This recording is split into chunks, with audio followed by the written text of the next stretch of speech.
કેજરીવાલજીનું નિવેદન માત્ર રાજકીય રોટલા શેકવાનું નિવેદન છે.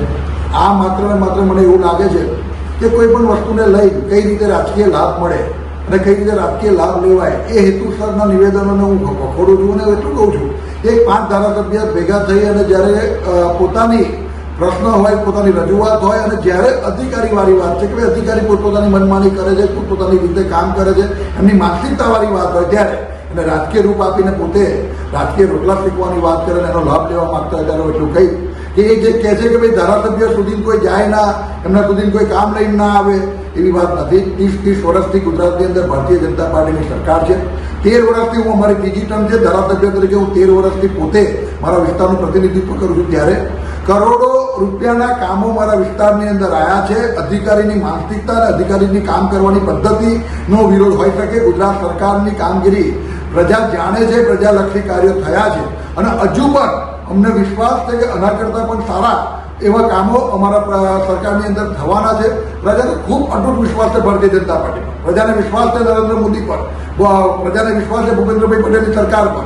પણ અમારી વાતને માત્ર ને માત્ર રાજકીય રોટલા શીખવાની વાત ના કરે. મને તો એટલું કહેવું છે કે તમે કહો છો કે એમના વિસ્તારના લોકોની પાસે કામ લઈને ના આવે એટલા માટે આ પત્ર લખે છે, એવું નથી. કેજરીવાલજીને મારું જાહેર આમંત્રણ છે, મારી સાવલી વિધાનસભાની અંદર આવો, તમે પણ એક સભા કરો ને અમારા પ્રજાના અમારા પ્રત્યેનો જે સમર્પિતતા છે, પ્રજાની અમારી પ્રજા પ્રત્યે જે સમર્પિતતા છે એને પણ એક વાત જુઓ. તમને પણ ખબર પડે કે ભારતીય જનતા પાર્ટીના ધારાસભ્ય તરીકે મારા વિસ્તારના લોકોનો મેં કેટલો પ્રેમ જીત્યો છે.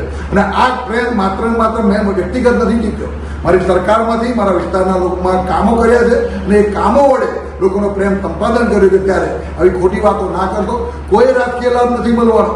ચૂંટણી આવ્યા પછી તમે પાછા ઈવીએમની જ વાતો કરવાના છે અને ઈવીએમ આમ છે, ચૂંટણીઓ લોકશાહી પદ્ધતિથી થતી નથી એમ કરીને તમે માત્ર ને માત્ર પ્રજા પર જ દોષનો ટોપલો અને સરકારને ગમે તે રીતે કઈ રીતે બાનમાં લેવી. પણ આ વસ્તુ એવી છે કે તમારી વાત માત્ર તમારા પૂરતી છે, તમારી વાત સ્થાનિક સ્વરાજ્યની ચૂંટણીને લઈને છે, પણ પ્રજાના કામ માટેની જ્યારે વાત હોય અમારી સરકાર ખૂબ પોઝિટિવ લે છે. આવનારા દિવસોની અંદર એના પરિણામો પણ મળતા રહેશે અને સ્થાનિક સ્વરાજ્યની ચૂંટણીની અંદર ભારતીય જનતા પાર્ટીનો જ્વલંત વિજય થશે અને ફરી પાછા આપ દિલ્હી જતા રહેશો એવું મને ચોક્કસ ખાતરી છે. આ મારું આપનું જે નિવેદન છે અને મીડિયાના મિત્રો જે મને પૂછી રહ્યા છે આ મારો જવાબ છે.